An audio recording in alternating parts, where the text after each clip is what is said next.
வடக்கு கனடா. மனிதர்கள் அரிதாகவே காலடி வைத்திருக்கும் ஒரு காட்டுப்பகுதி.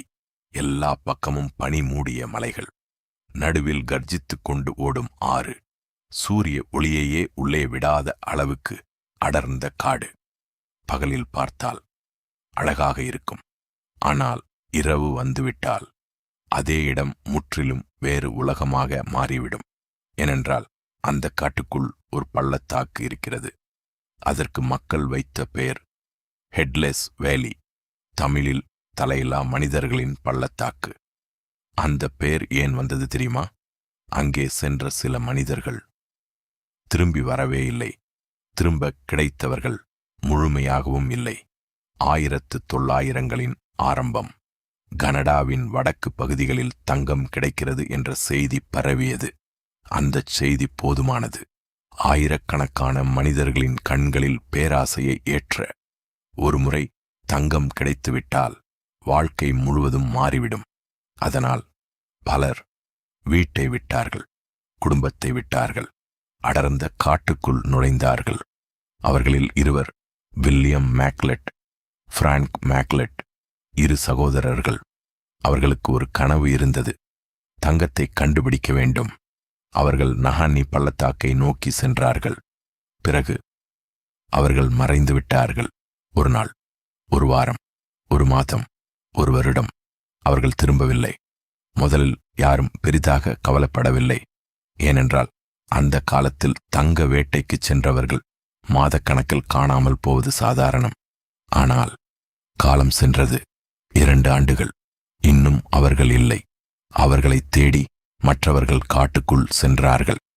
நாட்கள் தேடினார்கள். இறுதியில் ஒரு இடத்தில் ஏதோ கிடைத்தது. தொலைவிலிருந்து பார்த்தபோது அது மரக்கட்டைகள் போல இருந்தது. அவர்கள் அருகே சென்றார்கள். அப்போதுதான் புரிந்தது, அவை மரக்கட்டைகள் இல்லை, 2 மனித உடல்கள், மேக்லவுட் சகோதரர்கள். ஆனால் அந்த உடல்களை பார்த்தவர்களுக்கு ஒரு விஷயம் உடனே புரிந்தது. ஏதோ ஒன்று காணவில்லை. அவர்களின் தலைகள். 2 உடல்கள், 2 தலைகளும் இல்லை. அங்கிருந்துதான் இந்த பள்ளத்தாக்கின் கதை மாறியது. யார் அவர்களை கொன்றார்கள்?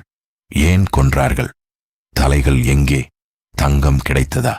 யாராவது அவர்களிடமிருந்து அதை கொள்ளையடித்தார்களா? எந்த பதிலும் இல்லை.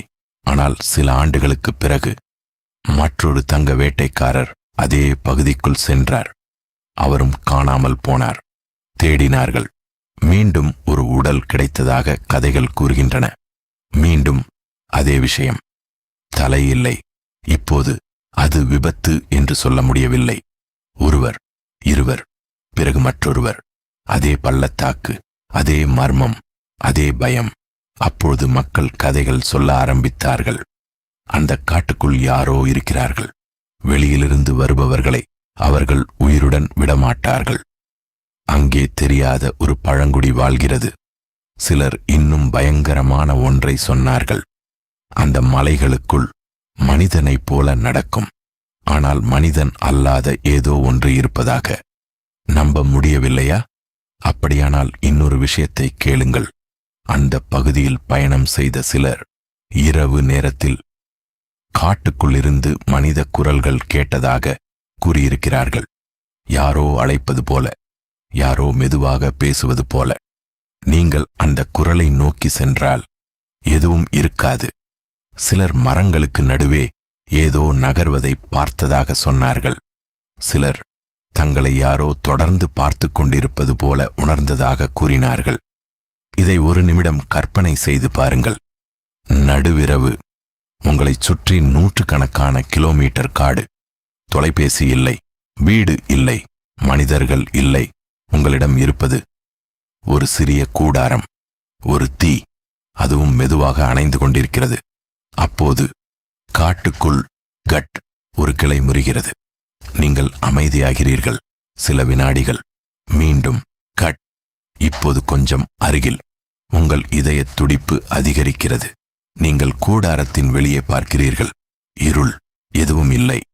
பிறகு உங்கள் பின்னால் 3வது சத்தம். இப்போது ஒரு கேள்வி. நீங்கள் அங்கே இன்னொரு இரவு தங்குவீர்களா? அல்லது உயிரை கையில் பிடித்துக்கொண்டு ஓடிவிடுவீர்களா? ஆனால் உண்மை, இந்த கதைகளைக் காட்டிலும் பயங்கரமாக இருக்கலாம். ஏனென்றால் நாஹன்னி ஒரு சாதாரண காடு அல்ல.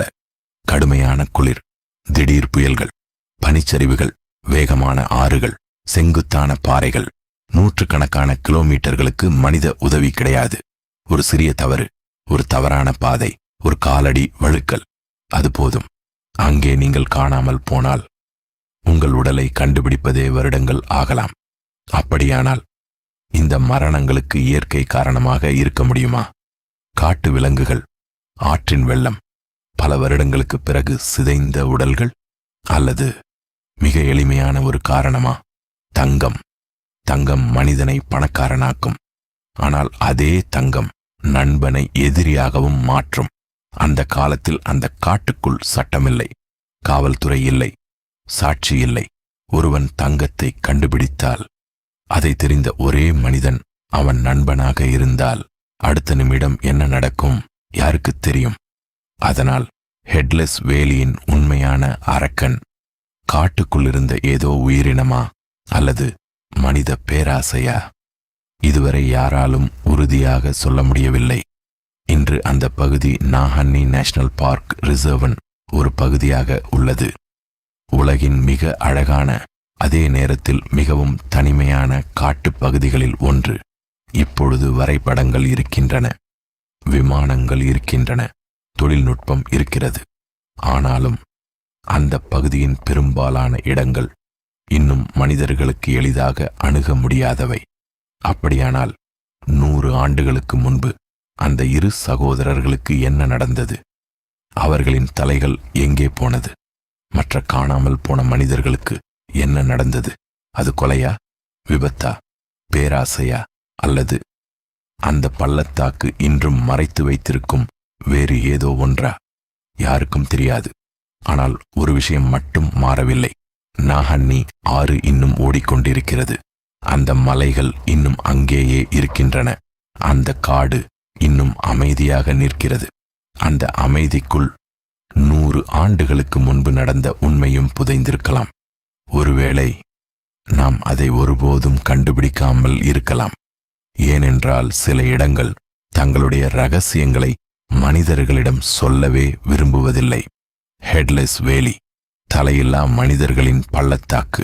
ஒரே ஒரு கேள்வி, உங்களுக்கு அங்கே ஒரு இரவு தனியாக தங்க 10 லட்சம் ரூபாய் கொடுத்தால் தங்குவீர்களா?